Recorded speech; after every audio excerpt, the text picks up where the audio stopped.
Meeting to order at 10:32. And if you'll just join me with the Pledge of Allegiance.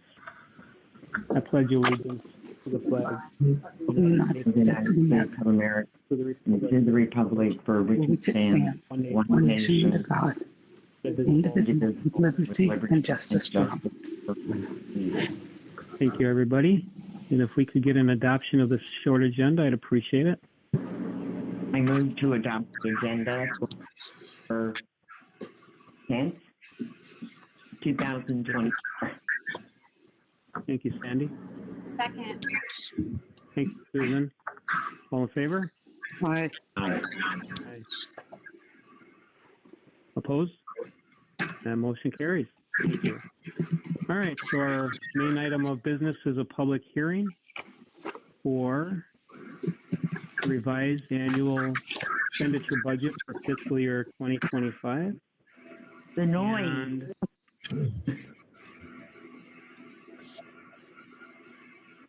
And we're good now? Okay. Brian, you still doing paperwork? I'm muted. Okay. All right, so I'm going to call this public meeting to order for December 10th, 2024 at 10:34 a.m. And again, it's for the purpose of public review for the fiscal year 2025 revised annual expenditure budget. So with that being said, I think I'll turn it over to James and he can tell us all about it. Thank you. Good morning. We are submitting a budget revision for review. I'd like to point out that on page 13 of your packet, the summary page 1, there was an error in the automatic population of data. The ADAM numbers on page 13 show 0, that's inaccurate. But they are entered on page 17. Automatically. This has been corrected and will be accurate when submitted. Now, there's two reasons why we need to complete a December budget revision. First off, our carryover funding after the completion of our annual financial report increased quite a bit by about $600,000. And then, even though we estimate a reduction in student count from FY24, the actual student waiting count was less than the estimated amount we had. So we need to make an adjustment to the budget for that. So if you have any questions or need clarification on the revised budget, please let me know. Otherwise, we're just requesting the board approve the budget revision too, and we can get that submitted by the December 15th deadline. Thank you. All right, thank you, James. Who has questions or comments for James? I just have a question, and who knows? We might have talked about it, and I forgot about it. In the instruction improvement funds, where we went from 97,178 to 500,000. So it wasn't carrying over in the FY24 budget, so we had to add that in there and budget for it. I'm not sure why that decision was made at that time, but we do have to budget for it. But that's basically what the fund balance is right now. This isn't necessarily, again, it's a budget. It doesn't necessarily mean we'll spend all that money, but we do have to budget for it. Okay, it's just the increase was so dramatic. Yeah, fund the district hasn't really used. It's kind of like a reserve fund, if you will.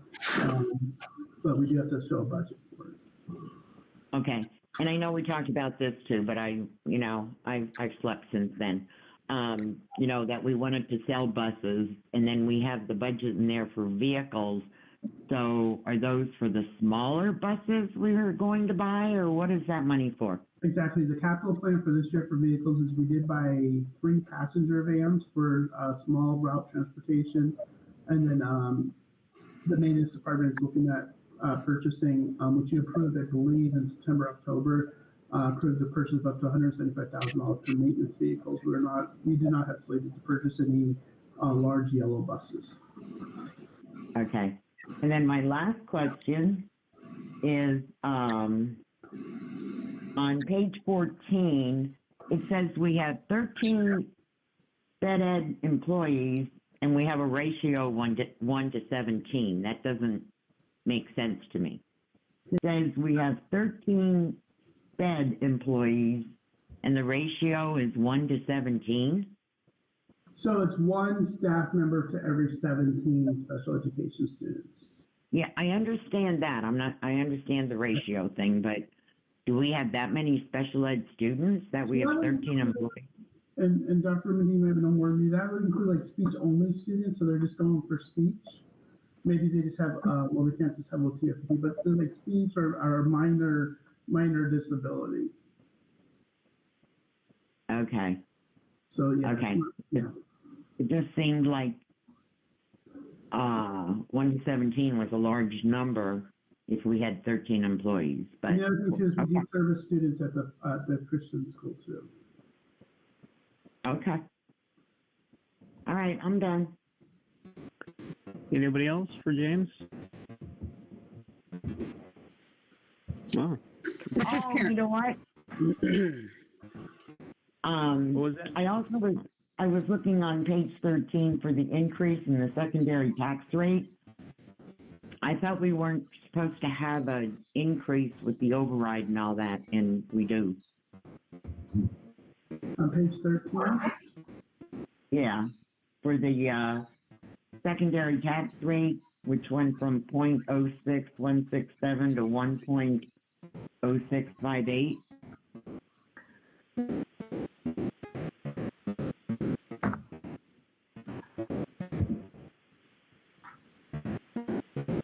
In the top box. Yeah, I'm looking at it. Okay.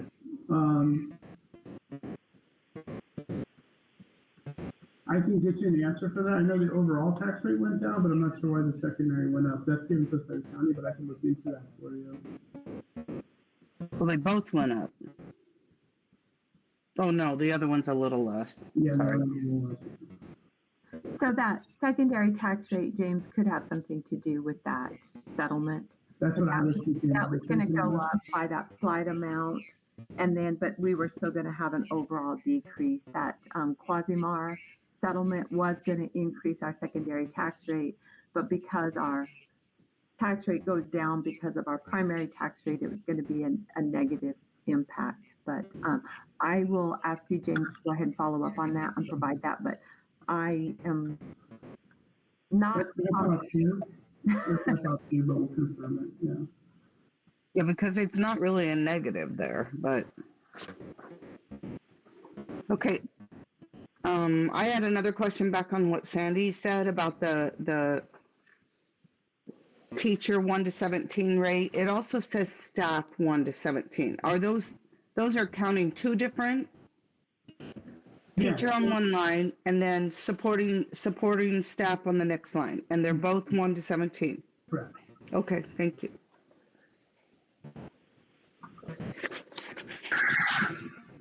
Ron, have you got anything for? Yes, I have a question. Okay, so our ADM, it was entered in the worksheet and it's supposed to automatically fill the report. So yeah, when we entered on page 17, and that's supposed to automatically fill what was page 13, which is just a summary report. The page 13 and 13 and 14 are just from our data. We don't enter that data necessarily. It's supposed to just automatically populate for some reason. Okay, it automatically populates there. Yeah. So then that brings the question, what else is it automatically populating in the financial report that we're approving? So just page 13 and 14, the summary reports are automatically populated.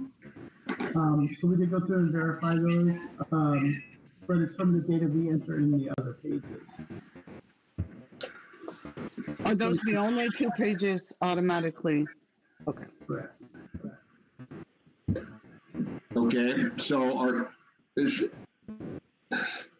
I guess where my confusion is that the worksheets that automatically populate these things, does the rest of the report has worksheets as well, but are they turned in as part of the financial report, or in other words, the automatic population of numbers into the final report is what I'm questioning.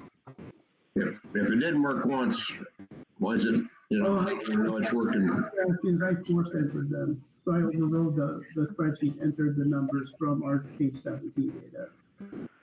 Is that what you're asking? So there's two pages that are automatically loaded from the data that James loads in. There was a glitch in that top line Karen, would you mind muting? I'm getting feedback. I think yours shows up every time I talk. So it's still, I don't know, maybe it's me. The data did not pull from the spreadsheet where James entered that data into those top lines. The actual data, the budget report passed all checkpoints. It was just those summary pages that had the data. This is not uncommon. We didn't catch it this time. These spreadsheets, there were glitches in the dates, and that's why sometimes we're screeching to the last minute, because when they create complicated process. But James, I'm going to let you clarify. James has had this budget reviewed by the county, and it is good to go. The final numbers are in line with what was expected, what we expected, what they expected, and what their accounting department verified is accurate. It was just the data didn't pull into that summary page. Yeah. Does that help? Okay, yeah, I'm just, concerned. Because the report's so complicated Yes.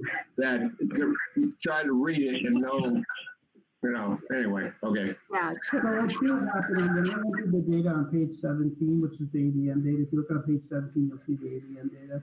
When I entered that, it should have automatically plugged into page 13, and it did not. And who knows why? It could have been a programming glitch on the auditor side, or we downloaded or whatever happened.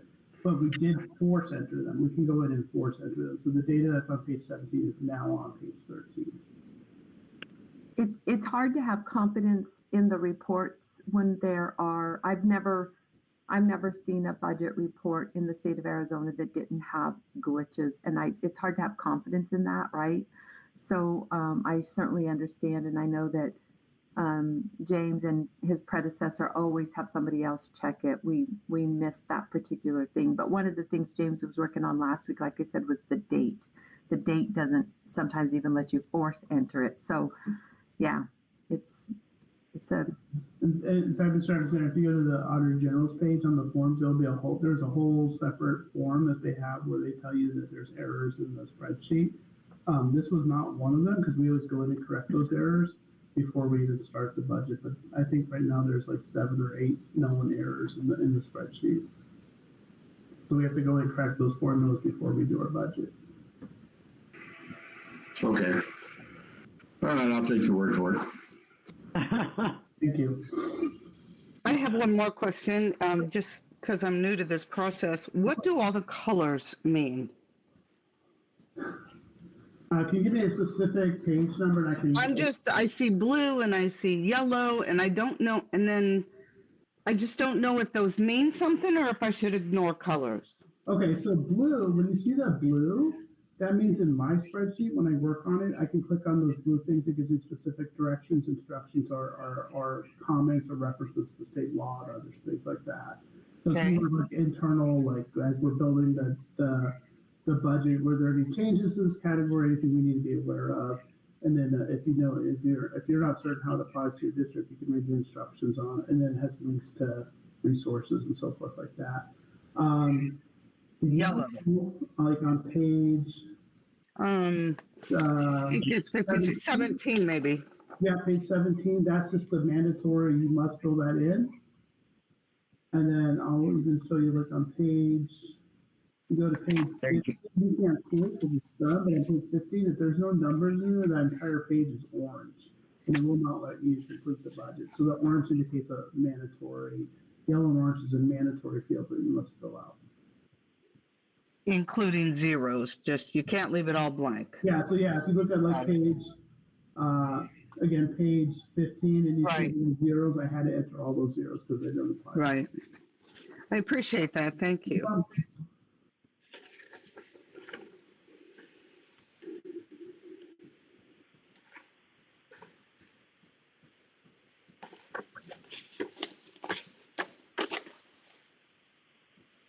Any other questions or clarifications?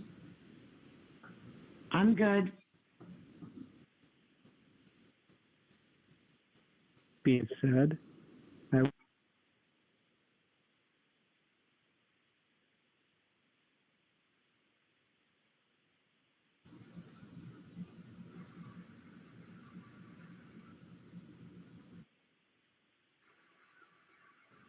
Joe might have accidentally hung up.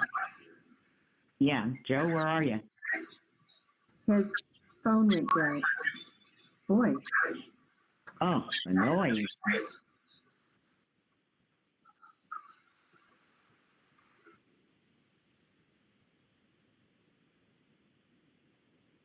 Did Joe go mute? no, his phone, it said has left the meeting, so I just sent him a text message. So Oh, he might have accidentally hit. There he comes. There he's back. Hey, something happened to me. Yep. I don't know what the last thing it was. Do we get the closing of the meeting? Of the public hearing, I mean? You were just saying you were going to entertain a motion. Okay, so I'll entertain the motion for adoption of this expenditure budget. okay. I move to adopt the budget. Oh my God. 2025 as presented at board meeting. Second. Thanks, Sandy. Thanks, Susan. All in favor? Aye. Opposed? That motion does carry. And then our action item 4 is the motion to approve the revision of our December 17th, 2024 meeting. Move it from 5:30 to 5. I move to approve this of the December 17th, 2024 governing board regular meeting time from 5:30 to 5 o'clock. Thank you, Sandy. Thank you, Susan. All in favor? Aye. Aye. Opposed? That motion carries. And without further ado, we can move into the closing of the meeting. I move to adjourn. Second. All in favor? Aye. Aye. Opposed? That motion carries, and this meeting is adjourned at 10:50 a.m. Oh, good. The noise is on.